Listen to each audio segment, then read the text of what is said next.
बाकी लोग इसको फॉलो मत करेंगे, वर्चस्व ही बताएगा कि भरी गर्मी में ये 2 बजे रेन कोट पहन करके फिजिकल की तैयारी में निकल पड़ता था। ये ऐसा कौन सा कारनामा करते थे, इसको थोड़ा डिटेल से बताना बच्चों को। तब तक आप सुबह से ज्यादा खाई नहीं रहते, आपका डाइट नहीं रहता उतना, तो आप पेट से भूखे रहते हो, मन भी टूटते रहते हैं, क्या करें कैसे करें। किसी में आप अच्छा परफॉर्म करते रहे तो अचानक से उसमें नंबर कम हो जाता है, तो उसमें आपको डर लगने लगता है, डिप्रेशन में आने लगते हो। फिर माहौल भी वैसे होते रहता है कि अगर कोई पॉजिटिव आदमी नहीं है आसपास या स्वप्रेरणा नहीं गुजर रही है तो आप वहां पर 1500 मीटर नहीं दौड़ पाएंगे। मेरे को लगा मैं करना है। अब वहां पे मैं क्या किया था, मैं ब्लैक कॉफी लिया था। ब्लैक कॉफी अच्छा करा, मैं वो थर्मस लेके गया था, पानी उसमें ब्लैक कॉफी डाल। 1500 मीटर में मैं आखिरी का जो 100 मीटर बचा तो मैं ब्लैक आउट हो चुका था कि मैं कैसे करूं, दिख भी नहीं रहा था मेरे को ग्राउंड। और समय ऐसा होता है कि छाती पूरा मुंह पे आ चुका है, अब यहीं से निकलेगा सब कुछ, प्राण निकलने के लिए तैयार है।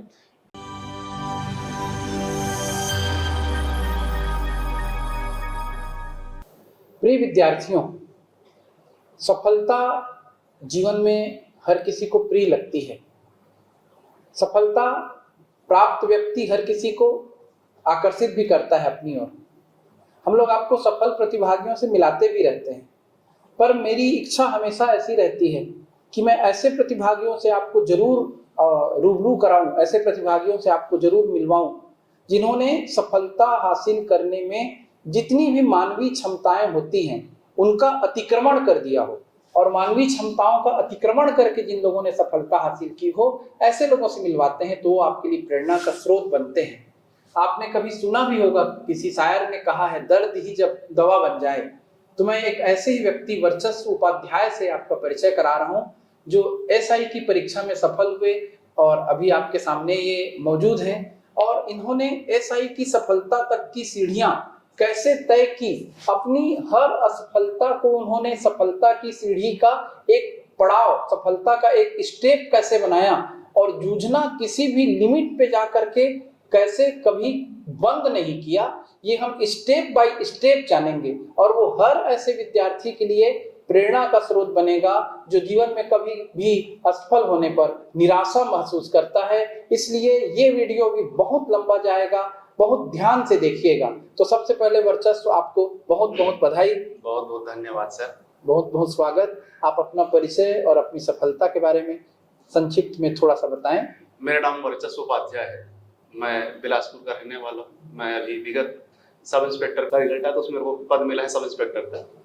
और सर आपका बहुत बहुत धन्यवाद कि मेरे को एक प्लेटफॉर्म दिया, और आपका बहुत बहुत आभार। मैं सौभाग्यशाली हूँ कि मेरे को आप मेरे पर्सनल रिलेटिव भी हैं और आप मेरे मार्गदर्शक भी रहे, उसके लिए बहुत बहुत धन्यवाद सर। मैं आज जिस भी मुकाम पर पहुंचा हूँ उसमें आपका बहुत बड़ा योगदान है। धन्यवाद, ये तो बड़प्पन है आपका। अभी हम चर्चा भी कर रहे थे कि आप कैसे कैसे पढ़ाई करते गए, तो आप सबसे पहले शुरुआत करते हैं, बच्चों को सब कुछ जानना बड़ा अच्छा लगता है। आप अपनी शैक्षणिक पृष्ठभूमि से शुरुआत करें, आपने कहाँ से अपनी दीक्षा पूरी की? महर्षि विद्या मंदिर सर, बिलासपुर से मेरा पूरा 12th तक मेरा हुआ है। 10th 12th में वहीं से पढ़ा, महर्षि विद्या मंदिर से। उसके बाद में छत्रपति शिवाजी इंस्टीट्यूट टेक्नोलॉजी से मैकेनिकल इंजीनियरिंग पास आउट हूँ 2013-14 बैच। और उसके बाद से मैं पूरा आकर्षित हो गया था सिविल सर्विसेज के लिए, और मैं पूरा समर्पित होकर सिविल सर्विसेज की तैयारी कर रहा था। और उस बीच कई बार मेरे प्री भी निकले, बहुत बार मैं सफल भी हुआ। और मैं साफ बोलना चाह रहा हूँ इसमें, मेरे को पूरा साफ सुथरा इंटरव्यू चल रहा है, कोई लाग लपेट नहीं है, तो मैं एकदम साफ शब्दों में कहना चाहता हूँ कि बहुत बार मैं असफल हुआ। ये एक तो छोटी सी सफलता है, सर का बहुत बड़ा योगदान है इसमें। और उससे पहले मैं बहुत बार असफल हो चुका हूँ, और उसके बाद बहुत समय तक स्ट्रगल करते हुए और अब मेरे को भी सफलता मिली है।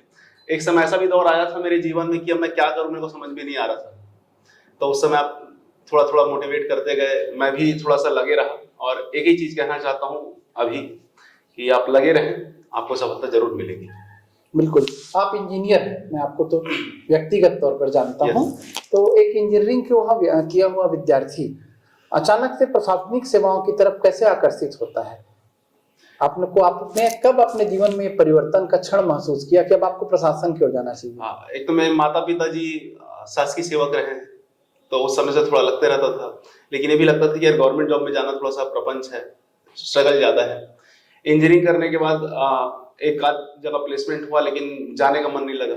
और उसके बाद पूरा तरीके से बोला कि अगर वो छोड़ रहे हैं तो कुछ अच्छा ही अचीव करना है। माइंडसेट ऐसे तय हुआ, जीवन में से छोटे छोटे इंसिडेंट्स आते गए जिसमें मैं और आकर्षित होते गया कि यार ये पद चाहिए। और एक समय ऐसा आया था कि जब 2011-12 बैच का सब स्टूडेंट पेपर या इंटरव्यू चल रहा था, उस समय ट्रेन से मैं दुर्ग ही जा रहा था। तो वहां पर कुछ अभ्यर्थियों से जो इंटरव्यू देने जा रहे थे, और किस्मत से उनकी मेहनत से उन लोग जब सफल होके वापस सेलेक्ट होके उनसे मिला तो मैं बहुत ज्यादा प्रभावित हुआ वर्दी के लिए। उस समय से मेरा डेडिकेशन, मैं भरपूर तरीके से मतलब मैं इम्प्रेस्ड हो चुका था उनसे कि यार मेरे को वर्दी चाहिए। और उनका एक कहना था, वर्चस्व कपड़े अच्छे सब पहन सकते हैं, वर्दी नसीब वालों को मिलती है। तो मेरे को अपना नसीब चमकाता ना, मेरे को वर्दी चाहिए थी। तो मैं उसके बाद से बहुत ज्यादा लगे रहा इस पे। उस बीच में मैं प्री मेंस देते रहा, और अभी और आगे इंटरव्यू चलते हैं सर, तो मैं धीरे धीरे बताता हूँ। बिल्कुल बिल्कुल, मैं फिर से बात को पीछे ले जाना चाहूंगा। बच्चों को बड़ा अद्भुत लगेगा ये सुनकर कि वर्चस्व ने पीएससी की तैयारी की, ये प्री क्लियर किए, मेंस भी ये कई बार दिए, और फिर मेंस में जब इन्हें सफलता नहीं मिली, परिस्थितियां बड़ी कुछ अद्भुत सी थी बीच में प्रशासनिक सेवाओं को लेकर के, तो मेंस में रुके। और मेंस में रुकने के बाद हमेशा इनकी और मेरी चर्चा होती रही, पर सहसा कुछ दिनों के लिए ये गायब से हो गए मेरे परिदृश्य से। ये बताएंगे, इनकी तैयारी चल रही थी। फिर अचानक हम लोग एसआई के बैच का मॉक इंटरव्यू ले रहे थे। तो वर्चस्व को अभी आप जिस रूप में देख रहे हैं, उनका मॉक इंटरव्यू हम लोग यूट्यूब पे डालेंगे। ये बिल्कुल बदले हुए रूप में हमारे सामने आए, एकदम स्लिम, दुबले पतले, और आकर के ये बैठे इंटरव्यू बोर्ड के सामने, सहसा मेरे सामने उपस्थित हुए। मेरी प्रसन्नता का ठिकाना नहीं रहा कि एसआई की परीक्षा पीएससी की परीक्षा से बिल्कुल डिफरेंट परीक्षा लगती है मुझको तो, कम से कम उसमें पहले शारीरिक मापदंड है, उसके बाद फिर प्री है, फिर मेंस है, और सबसे कठिन फिर फिजिकल है। उसमें लंबी कूद, ऊंची कूद, दौड़, पता नहीं कितने प्रकार के इवेंट हैं, और सारे इवेंट को ये क्लियर करने की क्षमता रख रहे थे, अपने शरीर को बदल चुके थे, और मेरे सामने एक नया वर्चस्व दिख रहा था। और मैं बेहद प्रसन्न हुआ, और मैंने कहा कि भाई, तुमने जितनी भी प्रकार की समस्याएं झेली थी, सबको तुम पार पा करके आज सामने मेरे मौजूद हो, निश्चित रूप से एसआई बनोगे। और हमेशा तो मैं इनकी सफलता को लेकर के बड़ी बातें ही करता था, भी आपको बताएंगे। क्लास में बोल रहे थे कि कभी अपने आप को अंडर एस्टिमेट मत करो, मैंने कहा था ये वास्तव में बेहद योग्य है। तो उस सब घटनाक्रम को थोड़ा बताइएगा। मैं 2014 से प्री तैयारी के बाद तो एक बार मेरा प्री निकला 15 में, उसके बाद मैं लगातार असफल होते गया। और असफलता ऐसी थी कि मैं बहुत मेहनत करता था, बहुत अनोखा बनने का प्रयास करते रहता था। जो बताते थे वो तो पढ़ता, लेकिन उससे ज्यादा जो एक आध यूनिक क्वेश्चंस आ जाते उसके पीछे भागने लगता था, बुक सर्च करने लगता था कि ऐसा कर सकते हैं, इसको भी पढ़ लेते हैं, यहाँ से प्रश्न आया है। वो एक प्रश्न के पीछे मैं अपना बहुत समय खपाता था। वो तरीका नहीं था कि मेरा कि वो पेपर निकाला जाए। आप वो एक क्वेश्चन के लिए अपना 20 क्वेश्चन को सेक्रीफाइस कर दे रहे हो, उस जगह मेहनत नहीं कर रहे हो, तो दिक्कत होता था। 2014 पीएससी के बाद मैं 15, 16 और 17 लगातार फेल हुआ 3 से 4 बार। मैं बहुत ज्यादा डिप्रेस हो चुका था, यार इतना मेहनत कर रहा हूँ लेकिन मेहनत तो सही दिशा में नहीं थी। सही दिशा दिखाने का काम किया मेरे को आप सर। मेरे को बोले वर्चस्व क्या कर रहे हैं, तो सबसे पहले मेरे को अभी भी याद है, हम पार्टी में मिले थे। ऐसे सर से परिचय तो बहुत पुराना था, लेकिन किस फील्ड में बात करें तो कृष्णा, आप क्लास में बता रहे थे मेरे साले की शादी है, आपके कृष्णा पांडे जी की शादी थी। कृष्णा पांडे जी की शादी थी, फिर नवीन मामा जी हमारे, उनकी शादी थी। मैं उस समय आपको पकड़ा कि क्या कर सकते हैं, तो बोले देखो वर्चस्व, हम बात नहीं करते पीएससी के बारे में, तुम आओ ऑफिस और अपना नोट्स दिखाओ। तो मैं नोट्स दिखाया तो सर थोड़ा प्रभावित हुए कि नहीं यार ठीक तो लिख रहे हो तुम, असफल कहाँ हो रहे। तो मेरा असफलता का जो सबसे बड़ा कारण था मेरा माइंडसेट। मैं अपने आप को हमेशा कम आंका, सबसे कम आंका। कोई अच्छा जवाब दे देता था तो मैं अंडर कॉन्फिडेंट हो जाता था। कोई अच्छा आंसर लिख के आ जाता था, उसका आंसर पढ़ के भले वो कहीं से लिखा हो, कैसा लिखा हो, उसके पीछे ना जाके मैं हमेशा उसको देख के एकदम डिप्रेस हो जाता था, यार क्या लिख दिया, इतना अच्छा आंसर मैं कैसे लिख सकता हूँ। सेल्फ डाउट मेरा इतना ज्यादा मेरे ऊपर बढ़ चुका था कि वही मेरा सफलता का लगातार कारण रहा। फिर सर से भी मिला, बोले वर्चस्व तुम्हारा सबसे मेन कारण जो मेरे को समझ में आ रहा है कि तुम अपने आप को अंडर एस्टिमेट कर रहे हो, तुम योग्य हो। फिर मेरे को लगा सर मेरे को चढ़ाने के लिए बोल रहे हैं। फिर मैंने एनालिसिस किया, इतने मेरे से हजारों बच्चे सर के नीचे से निकल चुके हैं, बहुत लोग बहुत सफल हो चुके हैं। आज वर्तमान में छत्तीसगढ़ प्रशासन में शायद ही ऐसा कोई हो जो आपको और पटेल टूरियर्स को ना जानता हो। तो बोले इतना सब कर चुके हैं सर, मेरे को ऐसी तो नहीं बोलेंगे, और मैं तो एकदम घरेलू हूँ, तो जबरदस्ती तो मेरे को मोटिवेट नहीं करेंगे कि यार कर ले, समय बर्बाद कर ले। और कुछ ऑप्शन दे सकते थे सर मेरे को, यार तू इधर कर ले, यहाँ मैं तेरे को बता देता हूँ।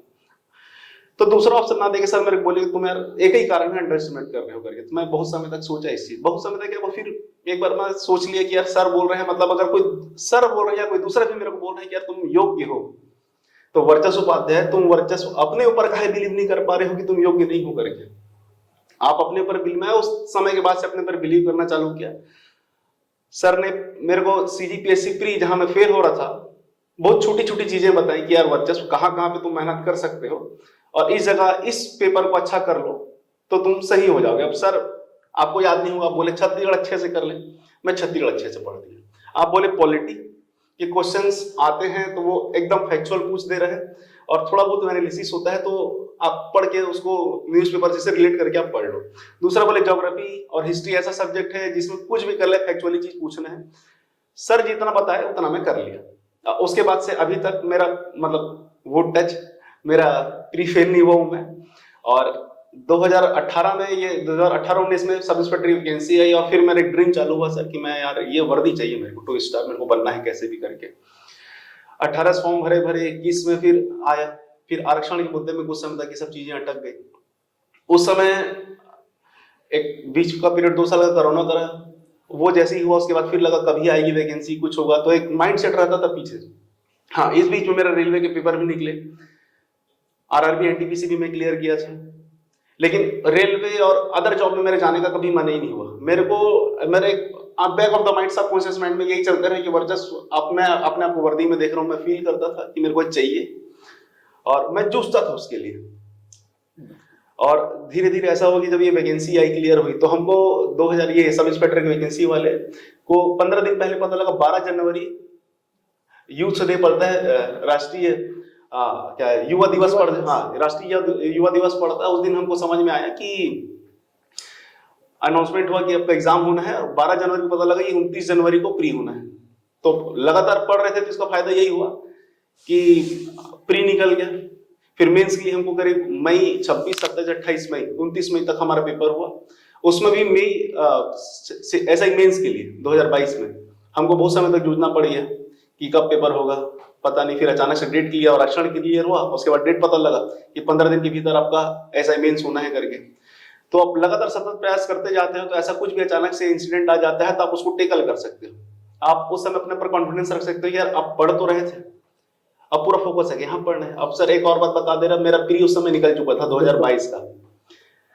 22 का प्री निकला, रिजल्ट आया कि तुम्हारा ये हो गया है। मैं मेंस के लिए पढ़ रहा था। फिर अचानक से 15 दिन पहले पता लगा कि आपका ऐसा ही मेंस होना है 26, 27, 28 मई को और जून 14, 15, 16, 17 जून ऐसी कुछ डेट आसपास है, एकदम कंफर्म नहीं हूं मैं, उस समय आपका मेंस होना है।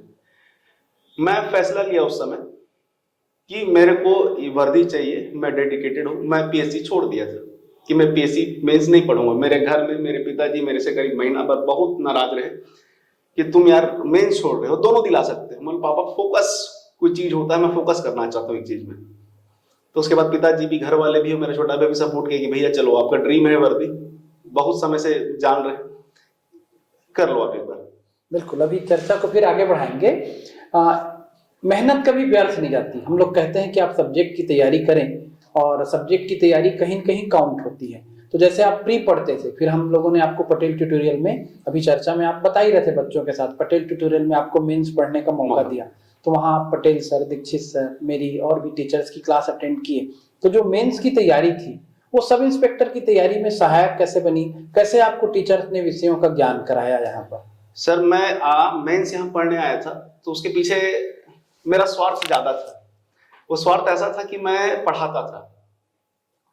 आईसीएस एकेडमी राजनांदगांव में थी, अभी वर्तमान में बंद हो चुका है। तो मेरे को वहां एक ये रहता था कि मैं आप लोगों का क्लास देखता था, ऑनलाइन देखता था। मेरे को लगा ऐसा क्या चीज है कि मैं और क्लास को इंटरेक्टिव बना सकूं। क्योंकि अभी मैं जैसे क्लास में बता रहा था कि आप लोगों की क्लास में बैठते हैं तो बहुत मतलब समा बांध देते हैं और पढ़ने में मजा आता है। और आदमी अगर पढ़ने में मजा ले लिए तो फिर उसकी सफलता के चांसेस ज्यादा बढ़ जाते हैं। आप विषय को इतना सरल ढंग से पढ़ा दिए कुछ, तो उसके बाद फिर वापस रिवाइज करते हैं या खुद से भी पढ़ते हैं तो वो ज्यादा इंटरेस्टिंग हो जाता है, पढ़ने में मजा भी आता है। राजनांदगांव में थोड़ा मेरा ये चल रहा था कि आप पढ़ा नहीं पा रहे हो या पढ़ाने का सही नहीं है, तो मैं वो टेक्निक सीखने के लिए स्वार्थ में आया था कि यार मेरा बिजनेस भी चल जाएगा और आप लोगों से मैं मिल भी लूंगा। तो आपसे मैं संपर्क में आया वापस कि सर ऐसा करना है। तो राजनांदगांव सुबह 6 बजे से लेकर 12 तक क्लास होती थी। 1 बजे मैं वहां से ट्रेन पकड़ता था तो 3 साढ़े 3 बजे तक यहाँ पहुंचता था। 4 बजे से आप लोग क्लास रहती थी। 4 बजे से मैं क्लास अटेंड करता था रात 7:30 बजे तक। 8 साढ़े 8 9 बजे एक ट्रेन जाती है राजनांदगांव के लिए, तो मैं करीब 12:30 साढ़े 11 12 तक मैं राजनांदगांव पहुंचता। तो मेरा ऐसा रूटीन चला 3 महीना। तो आप लोगों के सानिध्य में आने के बाद मेरा भी वो बिजनेस चलने लगा कि यार नहीं, तो आपको अंतर क्या महसूस हो? जैसे पटेल सर छत्तीसगढ़ पढ़ाते हैं, दीक्षित सर संविधान पढ़ाते हैं, आप पढ़ाते थे अपनी संस्था में, मैं एक तो पटेल ट्यूटोरियल आपको डिफरेंट कैसे लगा? हम लोग में इतनी क्षमता नहीं, हम तो थोड़ा छोटा चीज आप लोगों का पकड़ते थे और क्लास में जाके बताने की कोशिश करते थे। चीजें वही रहती है, जो डिलीवर करने का तरीका होता था और आप लोगों का जो क्लास रहता था इंटरेक्टिव जो होता है आप लोग बना देते हैं पूरा, वो बहुत अनुभव के आता था और वो अनुभव को छोटा सा चीज में लेके जाता था। तो मेरी भी क्लास थोड़ी ठीक ठाक चलने लगी। और आप लोगों को पढ़ाने का तरीका सर, आप लोगों का अगर सिर्फ नोट्स पढ़ ले, मेंस का भी प्री में जितना बताते हैं अभी भी मैं बता रहा हूं एकदम स्पष्ट कि सर यहाँ को फॉलो कर ले। आप लोग प्री जो कट ऑफ बात करते हो ना, हमेशा ये भी प्री एग्जाम होगा, उसके बाद फिर सब यूट्यूबर्स चालू हो जाएंगे, कट ऑफ इतना जा सकता है। मैं आज दावे के साथ कह सकता हूँ सर आप लोग जितना बता दिए, उसके बाद बच्चा आके अगर आंसर चेक कर ले तो उसको कट ऑफ मार्क्स देखने की या किसी यूट्यूब चैनल में जाने की और समय व्यर्थ करने की जरूरत ही नहीं पड़ेगी। वो चुपचाप आएगा और मेंस की तैयारी करेगा। और मैं मेंस की तैयारी, अब अभी एक प्रश्न था कि मेंस और प्री में, तो सर छत्तीसगढ़ तो पढ़ते ही है, मेंस में छत्तीसगढ़ पूछा, हिंदी इंग्लिश आता ही है, आप उसको पढ़ लें। सर ये एक बात तो है कि आप अभी आज कुछ भी पढ़ते हैं आपके दिमाग में रहता है, रिवाइज करते रहते हैं, तो आपको ऐसे तरीके से आपके एग्जाम में वो टकराएगा कि आपको इतना अच्छा लगेगा यार मैं पढ़ा था और ये आ गया। आप रिवाइज करते रहें, आपका अध्ययन, सर भी बोलते हैं, मैं अब इस चीज को मानने लगा हूं कि अध्ययन कभी व्यर्थ नहीं जाता। आप पढ़े रहेंगे, आपका पढ़ा कभी बेकार नहीं जाता, आपकी मेहनत कभी बेकार नहीं जाती। वो आपको इन एंड अराउंड कहीं ना कहीं आपके साथ टकराएगी और बहुत सुनहरा पल रहेगा कि यार ये आया मैं बना दिया। क्या है वो इंटरव्यू के समय रहे, आप बोले थे प्रियम्बल याद कर लेना, आपको याद नहीं होगा, मेरे को बोले थे प्रियम्बल याद कर लेना। मेरे सब इंस्पेक्टर का इंटरव्यू हुआ था, तो मेरे बोर्ड में 5 सदस्य बैठे हुए थे, उसमें से सर आईजी है श्री अजय यादव सर, उन्होंने मुझसे यही पूछा था कि प्रियम्बल बोल के बता सकते हो तुम ऐसे करके। मैं इंग्लिश में रटा हुआ था सर, इंग्लिश में we the people of India से लेके आखिरी तक मैं प्रियम्बल बोल दिया। और निकलने के बाद मैं इतना खुश हुआ था कि मैं प्रियम्बल बोला हूँ और वहां पे मेरे को गुड 2-3 बार बोले। मैं इतना खुश किया, मेरे बीच में इंटरव्यू गड़बड़ा भी रहा था। जब वो एकदम आईपीसी की धारा पूछना चालू कर दिए तो इंटरव्यू से मैं बोले भी थे वर्चस्व हो सकता है तेरे पर प्रेशराइज करेंगे, लेकिन वहां पे ना मुस्कुराते रहना, शांत रहना, अपना काम डाउन करना, हर सवाल का जवाब तेरे को आए ये जरूरी नहीं है। मैं वहां पे मेरे को कम से 5 से 6 सवाल ऐसे मेरे साथ आ चुके थे। आईपीसी की धारा पूछना चालू किए, आर्टिकल 375 पूछना चालू किए, 370 पूछना चालू किए, तो मैं थोड़ा सा वो हो गया था करूँ क्या, लेकिन मैं अपना काम पेशेंस बनाए रखा। और वही जो आप बोले थे कि प्रियम्बल पूछ मतलब याद कर लेना, हो सकता है मेंस में कभी लिखने के लिए आ जाए प्रियम्बल 10 नंबर का, तो लिख दोगे तो पूरा मार्क्स मिल जाएगा। तो वो चीज में पढ़ा हुआ था। मैं वहां जब बोला तो मैं दिल से धन्यवाद दे रहा था, भैया अच्छा सर की बात मान लिए। ठीक, बढ़िया लगता है तो सुनने में। और एक आखिरी प्रश्न, फिर तो मैं आपकी पढ़ाई पर फिर से फोकस हो जाऊंगा। अभी हम लोगों के भी दिल में थोड़ा दर्द रहता है। एक तो हम लोग खुद बहुत सी परीक्षाओं को क्लियर किए, बहुत सी जॉब छोड़े, बताने में भी अच्छा नहीं लगता। लोगों को लगता है कि हम बिजनेस कर रहे हैं, अपना प्रचार कर रहे हैं, और कोचिंग सेंटर के ऊपर बड़ा अद्भुत आरोप लगते रहता है। अभी एक विद्यार्थी का मैं इंटरव्यू लिया था पिछली बार, मुझे लगा कि नए विद्यार्थी जाने, मैं शैलेंद्र कुमार पांधे जी थे, कि भाई वो कैसे प्यून से कहाँ तक पहुंच गए, क्लास 2 ऑफिसर तक। अब कोई नीचे में कमेंट करता है कितने लाख में खरीदा। मैंने तुमको तो कम से कम स्पेशल बुलाया है क्योंकि मेरे घर के मेंबर हो, पर बुलाया क्यों हूँ? घर के मेंबर होने के नाते नहीं। मैं इस चीज को बहुत अच्छे से जान रहा हूं कि कोई व्यक्ति एक बार यदि प्री ना निकाले तो डिप्रेशन में चला जाता है, मेंस में कहीं फेल हो गया तो पढ़ना छोड़ देता है, पहाड़ टूट गया ऐसा सोचने लगता है। लोग गुब्बारे की तरह फूलते हैं, गुब्बारे की तरह पिचकते हैं। तुमने बार बार प्री मेंस ये सब देखा, पास हुए रुके, पर अंत तक तुमने धैर्य बनाए रखा। मैं ये बताना चाहता हूँ, 2 चीजें मैं तुमसे सुनना चाहता हूँ कि क्या हम पटेल ट्यूटोरियल्स के सारे टीचर्स आपको कभी बिजनेस करते नजर आए, या आपने प्री मेंस इतने बार पास फेल होने के बावजूद अपने धैर्य को कैसे बनाए रखा, इसी के लिए मैं आपको इस वीडियो में स्पेशल बुलाया हूँ। बताइएगा बच्चों को आराम से। ये बिजनेस वाला है या कोई धंधा बना के रखा है, ये बोलना बहुत ही गलत है। जो ऐसा बोलता है वो अपना कहीं ना कहीं अपने आप सेल्फ ईगो सेटिस्फाई कर रहे हैं ऐसे लोग, और उनको जवाब देना तो सही समझना भी नहीं चाहिए, क्योंकि बोलने वाले तो बोलेंगे ही। और दूसरा सब धैर्य बनाने का है, आप बुक बता देते यार तुम मॉन्गो सोल्ड फरारी पढ़ लो, जो ऐसे इंस्पिरेशनल मोटिवेशनल बुक्स आते हैं उसमें, और मैं धीरे से आप मेरे को संपर्क में लाए, मैं अटल जी की कविता पाठ करते हैं तो उसमें एक कविता मेरे को याद है कि क्लास में ही बताए थे कि अटल जी कविता थी, टूटे वो हार नहीं मानूंगा। तो वो उसकी जो लाइन्स है वो मेरे को अपने ऊपर बहुत रिलायबल लगती है, तो मैं वो हमेशा अपने गुनगुनाते रहता था कि हार नहीं मानूंगा, रार नहीं ठानूंगा, काल के कपाल पर लिखता मिटाता हूँ, गीत नया गाता हूँ, गीत नया गाता हूँ करके। तो ये हमेशा से मेरी मोटिवेशन रहा। आप भी ऐसा कुछ 4 लाइन आपका ब्रह्म वाक्य हो सकता है कि नहीं मैं कर सकता हूँ, जैसे मेरे को ये कविता थी, जब भी मैं इतना फेल हुआ, और इस पढ़ के फेल होना तो और मजेदार होता है, उससे ज्यादा डिप्रेशन आदमी कभी नहीं आता। एक होता है नहीं पढ़े अगले बार दे देंगे, अगले बार कर लेंगे, लेकिन आप एकदम टारगेट बना के चलते हैं और असफल हो जाते हैं, तो फिर उस समय का जो सदमा लगता है वो बर्दाश्त। एक चीज और बताना चाह रहा हूँ, पीएससी बड़ा अद्भुत खेल है, कई फैक्टर रहते हैं। मैं तुम्हारी मेंस की कॉपी देखता था, सब करता था, कमी तो नहीं थी, ये मैं बोल सकता हूँ। एक विद्यार्थी को लगता रहता है मेरे में कमी है, और कमी नहीं होने के बावजूद आप कई बार क्या हो जा रहे थे, किसी न किसी कारण से रुक जा रहे थे, परिस्थितियां ही कुछ अजीबोगरीब थी बीच में।